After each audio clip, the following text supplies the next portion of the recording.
Good afternoon. I'll now call to order our meeting today for the Allegheny County Board of Education, Tuesday, August 12th, 2025 at 4:01 p.m. Please stand for the Pledge of Allegiance.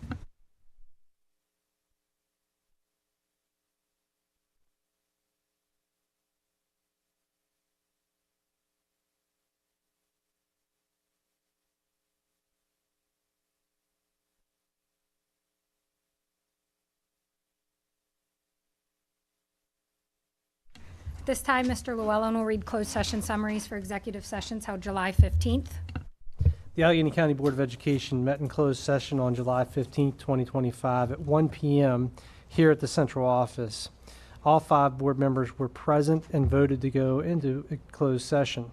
The topics discussed were appointment of administrative positions, school resource officers, state board appeal, and employee termination. Thank you, Mr. Llewellyn. Before we proceed, we want to take a moment and recognize our new student member of the board this year, Miss Angel Israel, and she is representing Allegany and the Career Center, correct? Yes, ma'am. Very good. We're excited to have you. Thank you so much. Okay, next we have the consent agenda. Is there a motion to approve the consent agenda? Motion to approve. Dr. Bond? Second by Mrs. Widmeyer. All those in favor? Passes unanimously. Thank you. First, under our superintendent's report this evening, we are recognizing the Allegany baseball team as state champs, and Miss Tracy Leonard is going to speak on their behalf. Good afternoon. I would like to recognize the 1A state baseball champion, Allegany Campers. On May 24th, they went down to Bowie Bay Sox Stadium and they defeated the St. Michael's Saints at a score of 6-2. They were not able to be here with us on June the 2nd because they were being recognized at Camden Yards. So we would like to take this opportunity now to hear a few words from the head coach, John Irons, on his season and the players that are here representing Allegany.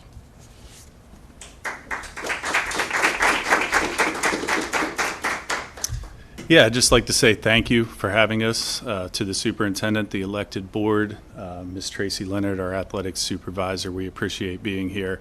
I was able to get a few guys here. They are very busy individuals this time of year, and even the ones that have gone off to college, we were lucky enough to get Miles here. He's going to Garrett to play baseball, so he's close enough. He was able to make it.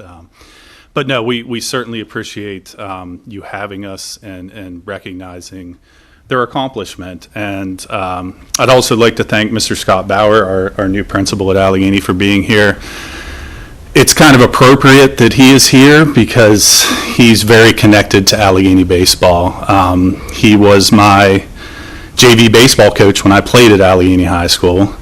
He was the head coach when I was on the staff at Allegany High School. He kind of laid the entire foundation for what I was able to take over 4 years ago. And he won't want to admit it, but he's a huge part of this state championship also, because it was there for me, and I was just very fortunate to be in the right place at the right time. So I'm glad to have him here and as our new principal.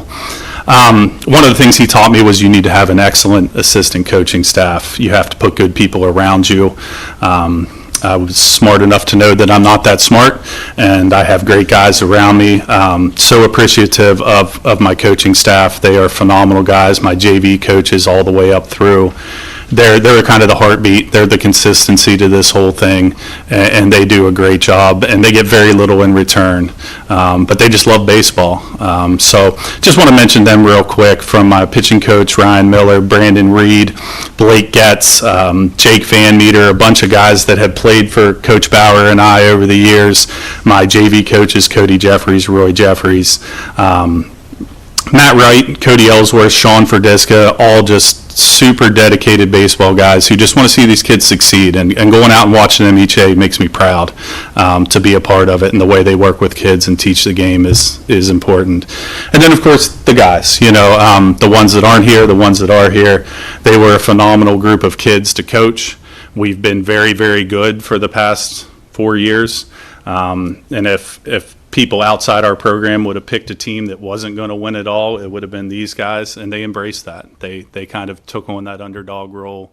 They were We talked every day about getting better every day. We just want to go out and get better. If we can be the best team we can be in May, then we give ourselves a shot. And they embrace that. And when they were hearing all the noise about this is the year Allegheny goes down, and we talked about the fact that you can take it one of two ways. You can make it a self-fulfilling prophecy. You can let it put your head down, shrug your shoulders, and say we're not any good. Those guys, so-and-so's not here anymore. Or you can let it drive you every day. And I was just so proud of the fact that they showed up every day, and they weren't going to be that team. They weren't going to be the one that got beat up on after the 3 years of all the success we have. And they went on and had a lot more success than the 3 years previous. So very cool to see. I appreciate being here.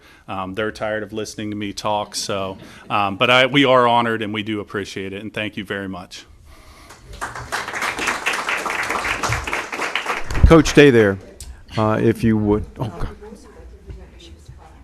Thank you. Appreciate it.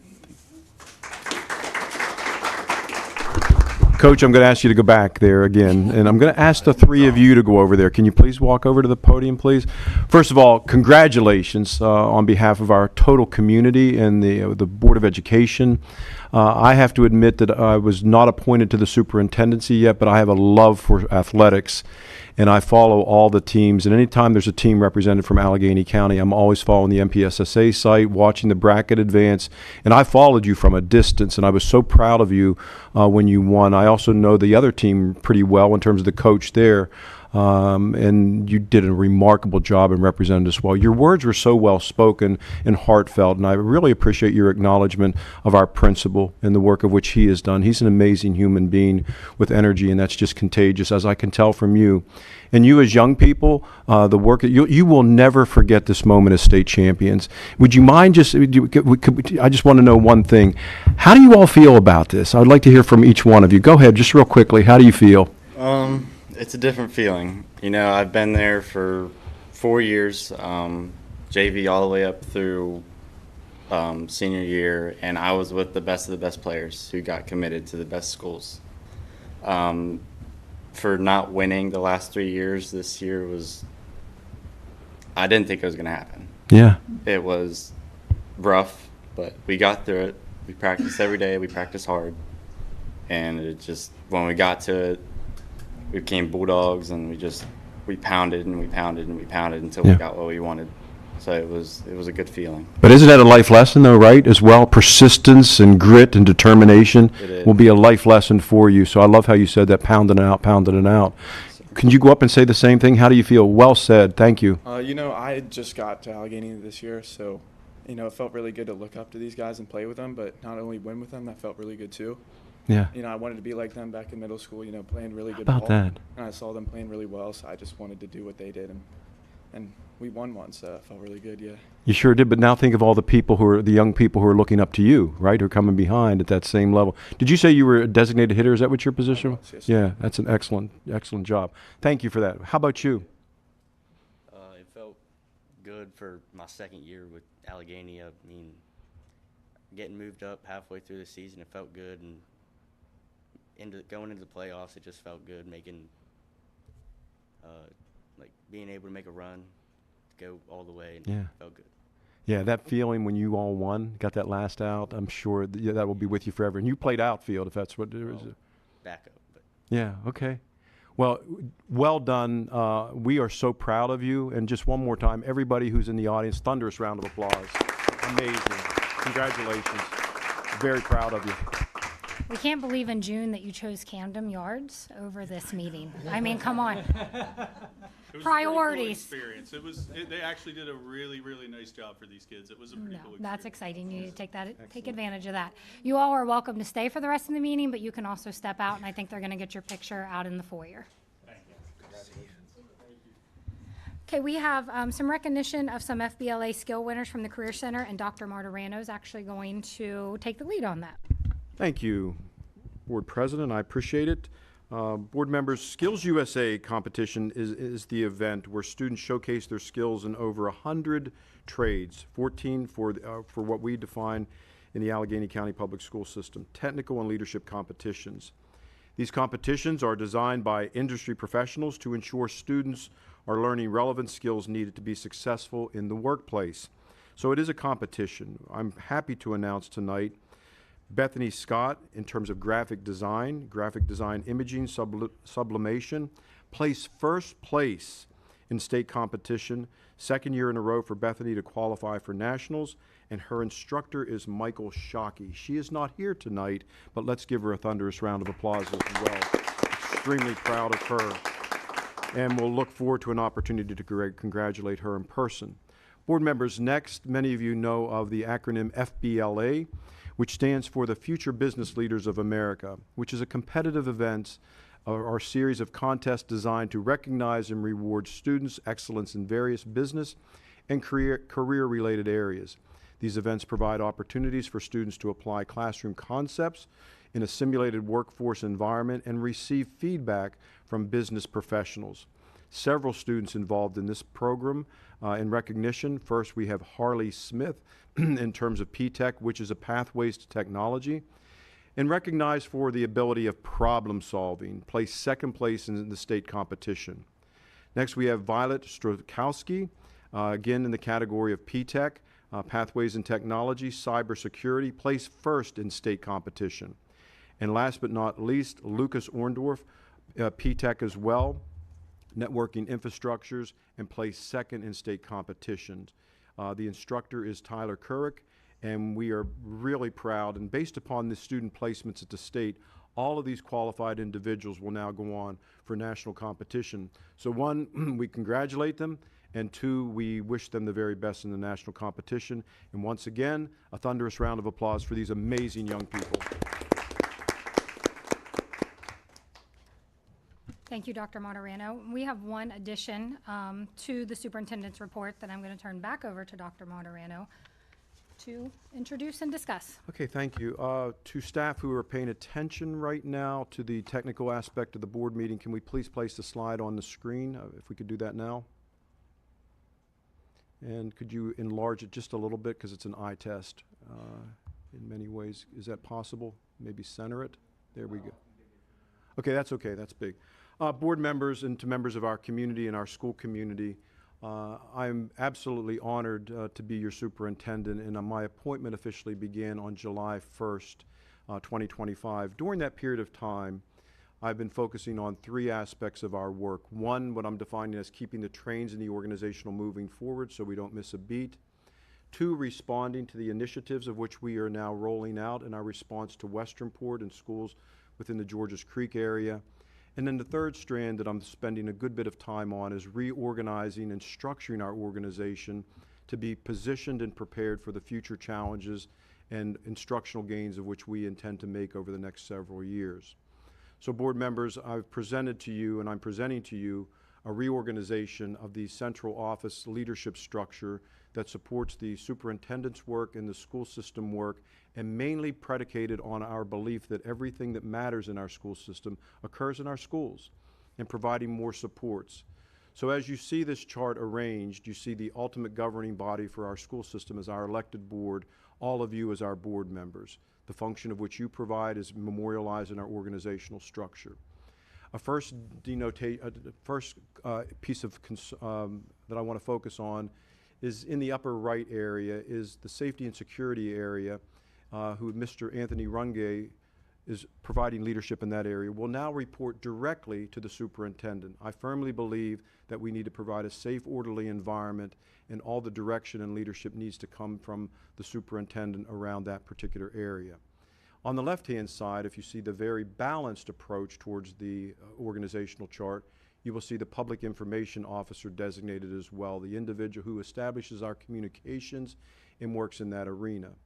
Not memorialized on this actual slide, but as an addition to this, in the area of working with our technology department with the leadership of Mr. Jeff T. Blank and our public information officer, Christian Brooks, I will be adding to the school system's staffing structure a webmaster.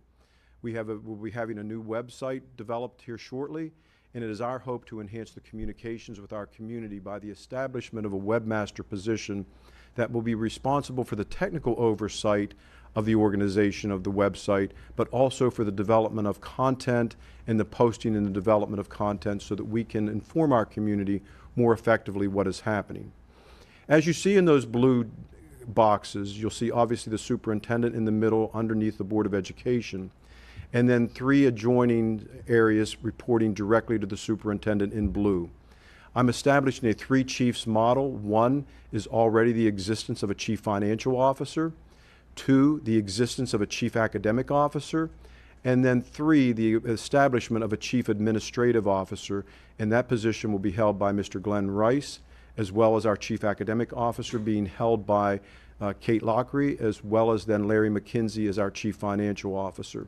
And board members, what I want to say publicly is the dedication of these 3 individuals and how supportive they have been of my leadership as I transition into the organization. And I'm very proud to associate myself with both of those individuals, or all 3 of those individuals, I should say. Also recognizing the organization under each one of those blue boxes are the main functions and the operations of our school system. As you see under Mr. Glenn Rice, our Chief Administrative Officer, I'm now placing obviously continuing there would be the Supervisor of Human Resources. Now under that area will be the Supervisor of Transportation, and also under there to provide more coherence and coordination will be the Director of Information Technology. So Mr. Glenn Rice will have all of those responsibilities as he assists me in the leadership of the school system. Additionally, under the superintendent, we have contracted legal services provided by our own Mike Llewellyn, who is sitting with the dais with us as well, and I'm very proud to have the support of Nicole Frost, who is the executive assistant to the superintendent. So the structure is supported with getting the work done. Under our Chief Financial Officer board members, you will also see the organization structure of the Supervisor of Maintenance, the Supervisor of Operations, and the Supervisor of Food Services, in addition to the work that occurs financially. That's a big job of the coordination of all those areas, but I'm pleased with the leadership that Mr. McKenzie has provided thus far in that arena overall. The area that I want to focus on, as I talked about with the addition of a webmaster, I want you to now direct our attention to the lower area of the structure where you see Kate Lockery as our Chief Academic Officer. Directly reporting to her is our Director of Special Education and Student Services, who happens to be present with us tonight, Wendy Main, and we thank her for her leadership as she is newly appointed. Now, Wendy and I have had some detailed discussions. Wendy can't do it all. She was our blueprint coordinator, and although she will continue to stay engaged in the work, I'm now creating some additional positions that will provide oversight to a number of things. So let me now take you to the left and the right of the blue box at the bottom with the creation of a Director of Secondary Education and a Director of Elementary and Early Childhood Education.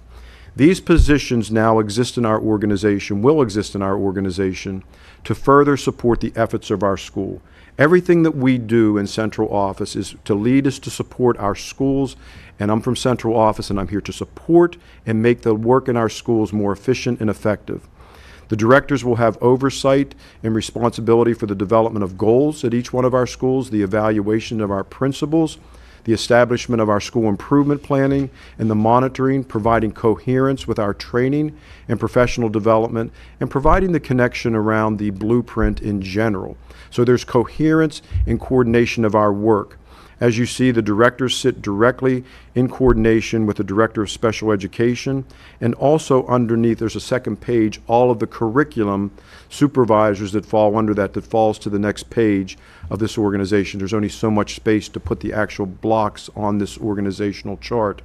But then also you see what is highly emphasized is the principals at the secondary level, the principals at the elementary level, and in the largest box at the bottom of each one of those is the support of our students.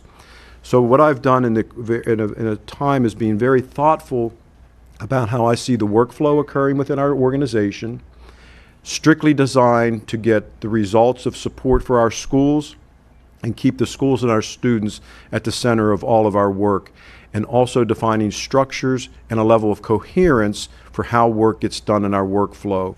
So internally, I will be developing additional meeting structures that provide opportunities for ongoing feedback for me on a weekly basis, the additional supervision of our staff at central office, adjustment of work hours to be more accountable to the schools at central office, and making certain that we have overall support. So board members, I present this to you in public tonight to let you know my enthusiasm, one, for the work, but to provide a level of coherence that establishes a solid level of efficiency and effectiveness for our designation of resources. And might I also add that is extremely interested for the board members as oversight of the public steward of our dollars and our taxpayer dollars, that all of this is being done in a budget neutral way, re-examining our budget in a way where we have savings based upon salary and adjustments that have been made since the adoption of the FY26 budget, and to do this in a budget neutral manner. So this does not add any additional dollars to our school system, but the reapplication and the reapplying the dollars to get better results for our school system. So I'll stop there, and I wanted to introduce that again formally to our community and to our board, but recognizing that I continue to advance my philosophy that everything that we do at central office needs to be organized to support our students and our schools and our principals and our leaders and our teachers and our school system every day. And that representation really highlights that. Thank you very much for your attention. Thank you, Dr. Martorano. Any board member comments, questions? I would just like to say that I appreciate that you have done this in the 6 weeks you've been on board. I'm impressed that you've gotten so much done. I'm impressed that it's done without making a big hole in our budget. I think it's a great thing for the school system. It's spreading it out, and I think the staff will all be happy with it too. I know I am. Wow. So going back, I've been on the board for 6 years, and I love the idea that this focus now, as not that it hasn't been, but that our focus now is publicly, let's support our schools. That's what the central office is here for. That's what the board exists for. Let's support the teachers, the administrators, and most importantly, our students, to make the educational experience the absolute best that it can be. And Dr. Martorano presented that to us in greater detail than he did with you, so we had to stay awake. But no, all kidding aside, I was very excited to see that he has put that insight into this, and I firmly believe that his goal is to support our schools and our administrators, our staff, and our students as best that we can possibly do it. So I look forward to seeing how this works out. So thank you. Thank you, sir. I'll echo what both of them just said. Wow. We are excited moving into this school year. We appreciate all the knowledge and experience you've brought to everything. And I think this is a great plan to move forward with. Anyone else? All right, moving on to our instructional update. Miss Trina Simpson, you get to follow that. I'll say one more while. All right. Are we on here now? Yeah. All right. So I am going to just present some information and a summary of the high school portion of summer school. When some say I oversee summer school, I like to clarify just the high school portion of that. There are a lot of programs that occur during the summer, but wanted to give you an update of that. We do hold credit recovery for high school students during the summer, as well as multiple times through the school year. We offer that as an after-school opportunity. That is for students that have taken a full year of a course and have not been successful. So instead of having to place that back on their schedule and putting them possibly off track for graduation, we do offer a shortened pathway for them to obtain that credit. And there are standards as far as meeting the criteria of that. It's not just a failed course. We do say they have to fail with at least 50% at this point. That is because of the shortened measure of time and what amount of knowledge we think we could increase that. So much lower than that. There's always been question, why wouldn't we let all Fs recover? Because it is a 20-day, 2-hour period, and how much knowledge, we want to do them justice with what we're offering, not just check the box that they actually have earned something. We know that many credits build upon each other, so we also want to make sure they are earning enough knowledge that they are prepared for the next step. High school credit recovery is an in-person opportunity. We do require them to be in person, and attendance is mandated. That's a lot because we do hire staff. It's a summer opportunity.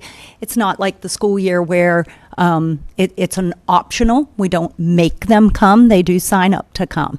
As well as during the summer, as I mentioned, it is offered after school. This year during the summer, we had, and we always have 2 sites. We have the Mountain Ridge site, and then we toggle every other year between Fort Hill and Allegany. Fort Hill students will go to Allegany, Allegany to Fort Hill since that's more local, and then we have our Fort Hill site. During the school year, we do offer it at all 3 of the high schools, and the Career Center students just bus back to their home school to take advantage of those opportunities. During the summer, transportation and meals were provided, so we try to remove the barriers that would cause them to not be able to come. And we offer this and try to get very creative in keeping the students on the pathway to graduate with their peers, keeping them on track for graduation. The next slide shows the summary of the credits that were recovered this summer. We did have 129 credits recovered. We historically, we average closer to 200, and some of you that have been with me for a while for my presentations may just recall that or have looked back. I want to say that with Fort Hill's new pilot program this year, they did implement a school day credit recovery. Since they had more time in the day, they were able to implement that. And it's actually very interesting. They recovered 78 credits during their school year, bringing that right around to our historical 200 that we are typically at. I like this graph because it not only shows the number, but as I said previously, it's not just about getting to that D and checking off the credit. If you notice here, the bar graph shows A's, B's, C's, and D's, only 1 D, and every student that continually came, and for the attendance portion, if they don't come, we remove them, but every student that came to summer school recovered their credit. The next slide actually shows the same bar graph as a percentage, and you can see 60% of the students recovered that credit with a C, and 99.23% of the students had a C or higher. I added the historical data there. I thought it was important to notice that in 2024, it was 83, and prior to that, it was only 22%. That was because we had lowered the bar. We had said when you got to that 60%, you were allowed to exit.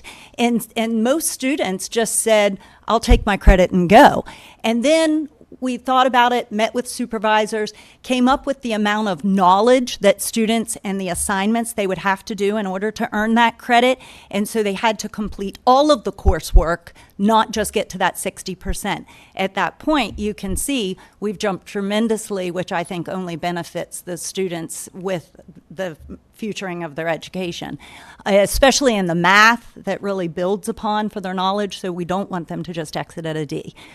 We also offer supports during summer school as far as students with special needs, with IEPs, 504s. As you can see, we also had 13 credits were earned back for students with IEPs and 8 with 504s.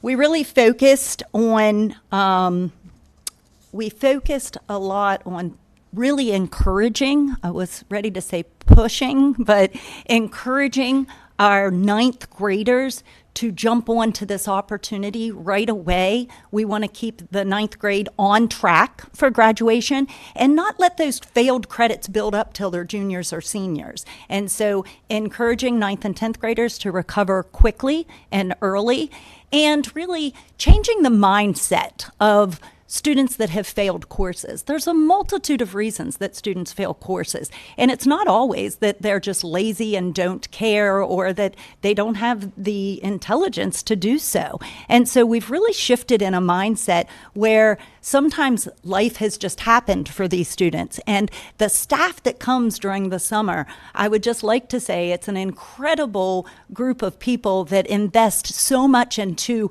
not only the curriculum, but encouraging these students to just get back on track. And you can do this, and talking to them, building those relationships as far as what do you want to do? What do you? So I think that's been a really large turnaround the last few years in what we're offering as far as credit recovery. It's more than just the credit.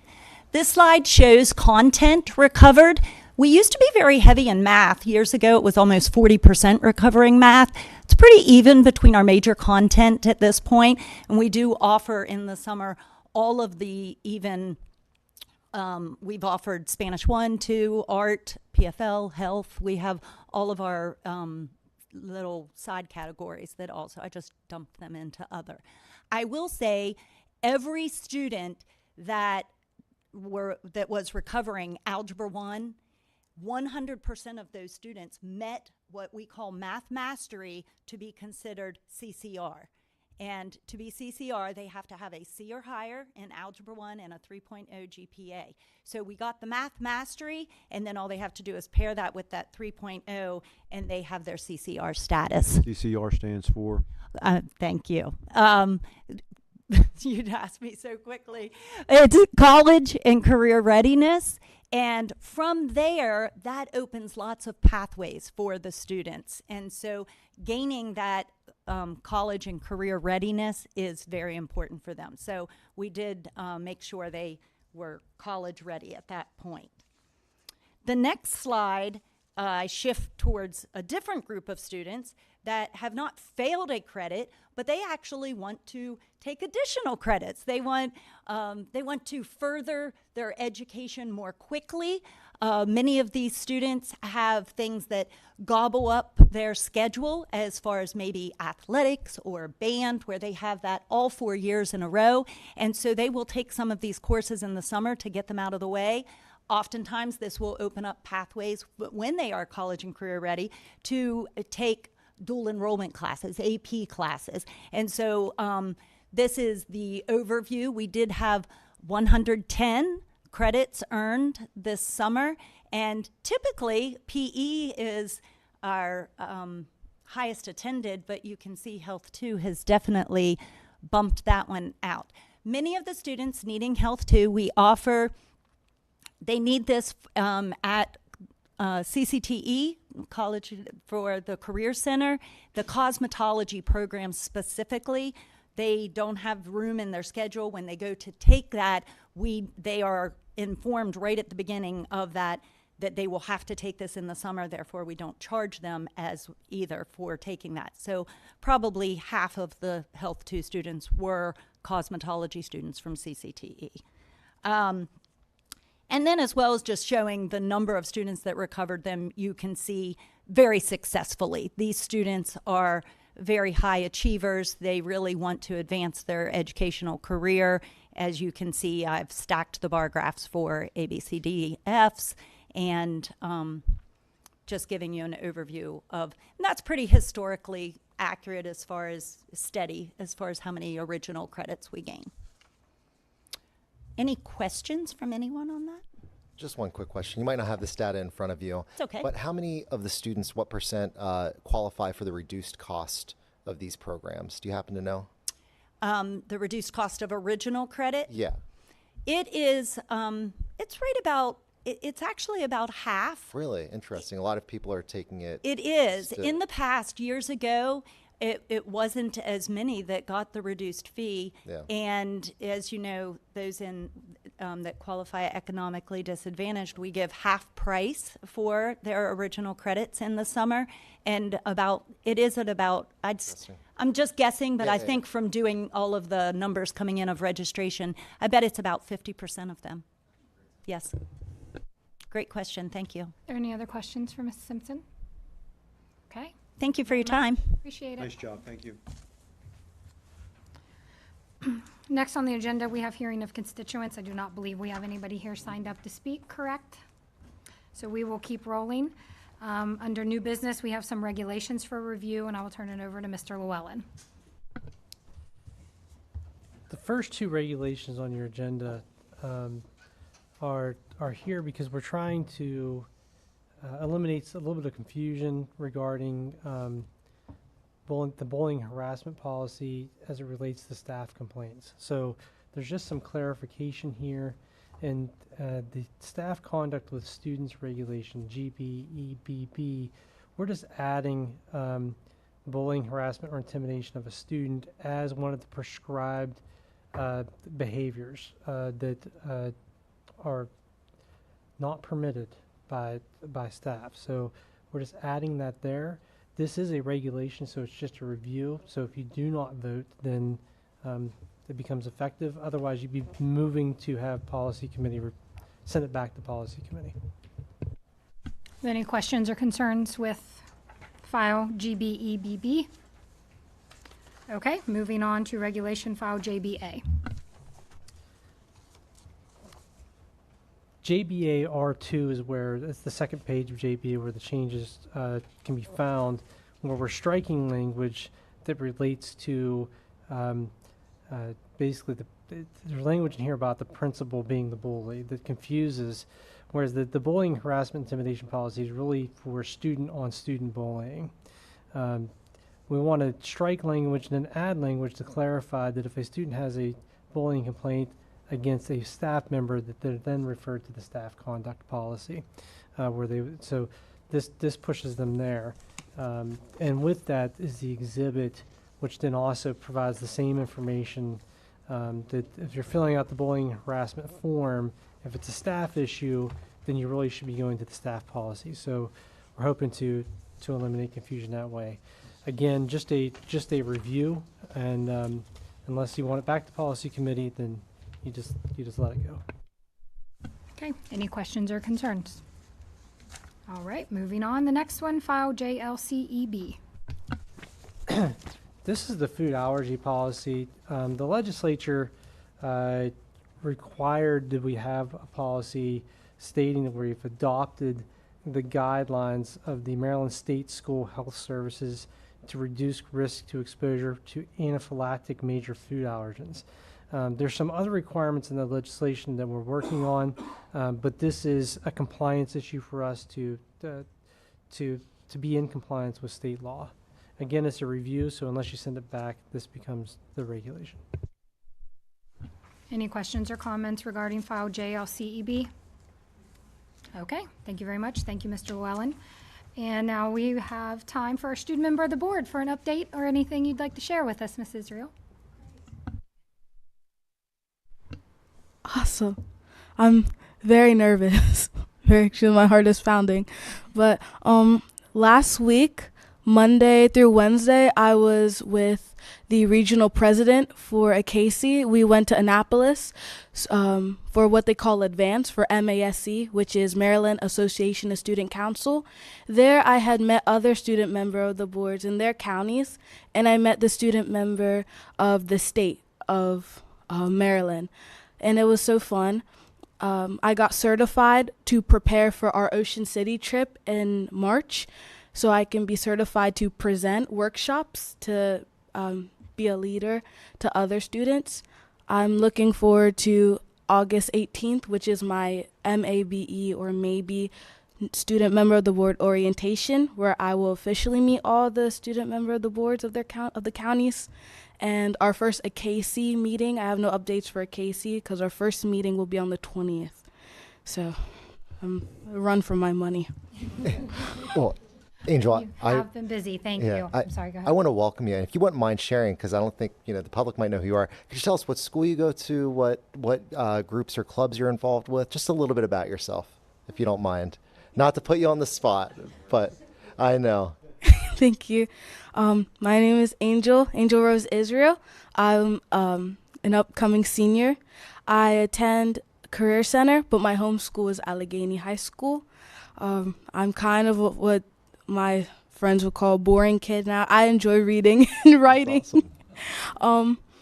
I'm really excited to be here. My hands are shaking. Don't mind me. No, you're fine. What do you study at the Career Center? I do nursing. Oh, awesome. Study Very cool. nursing. Very hard, but very rewarding. I appreciate genuinely that everything there is free. Mm-hmm. Like, they just need your brain knowledge, Yeah. and that's amazing. Because you have to pay so much money for the things that I'm going to be certified for at the end of senior year. So that's amazing to me. Absolutely agreed. That's awesome. Well, thank you for joining us. Thank you for having me. Okay, any other board member updates this evening? I just wanted to share one quick update. Last month, I had the opportunity to visit the Rise building, which is located at the former St. Peter's and Paul building. This is being led by React, which is a nonprofit. They run and support a lot of our first LEGO League tournaments here in the county. Just want to say it's an amazing space that they're building out there. They've received some federal grant funding to support that operation. For those of you that aren't aware, they support a lot of our first robotics clubs that are going on across the county. The other thing I wanted to flag there is that aside from the work that they're doing, and hopefully they'll be able to host some tournaments there, they will, of course, mark your calendars, I'll say, for Saturday, January 17th, where they'll have their first tournament of this year. So again, just wanted to highlight the work that they're doing, and thanks specifically Mike Fiskus and Barry Hartung for all of their support of robotics and STEM programs in Allegheny County Public Schools. Thank you very much. Thank you, Mr. Green. Any other board member updates? Mrs. Lepley? All right, so I've got some updated numbers for the Frostburg Summer Lunchbox Program, and that is being coordinated by Jennifer Georgeson, who is a volunteer coordinator, and Sherry Ann Mangus, who is the program operation coordinator, and she's also the social worker for the Mountain Ridge District.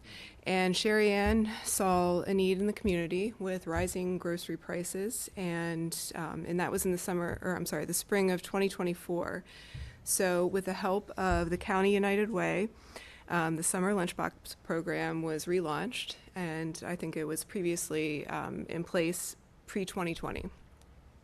So it was expanded. It happened in 2024, and then it was expanded in 2025, and it also serves Westernport and Mount Savage. And the program operated for 8 weeks. And let's see here, 6,823 bagged lunches were served, and that was for the 8 weeks, Monday through Thursday. And then on Friday, they were provided supplemental grocery bags, and 1,575 grocery bags were provided. And this was made possible by 28 cafeteria staff and over 150 volunteers.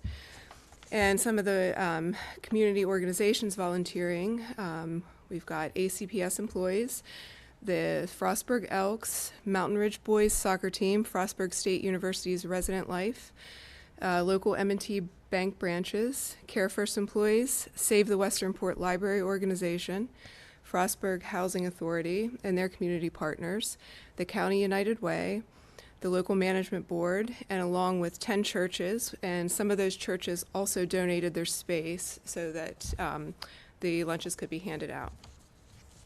And then, and I'm not hitting on all of the summer activities that everybody did, but every Thursday at Canal Place, Tiffany Perlazzi and Dr. Chrissy Jackson, Braddock Middle School counselors, and the Braddock Community School coordinator, Ashley Drake, they were at the Canal Place Farmers Market, and they were providing $20 vouchers for the first 50 Braddock students. And I think that continues until school starts. Very good. Very good. Thank you, Mrs. Lepley. Any other board members, updates, comments, questions, concerns? Okay. Motion to adjourn. Motion to adjourn. Second. Second. Dr. Bond, all those in favor? Thank you all. Have a good evening.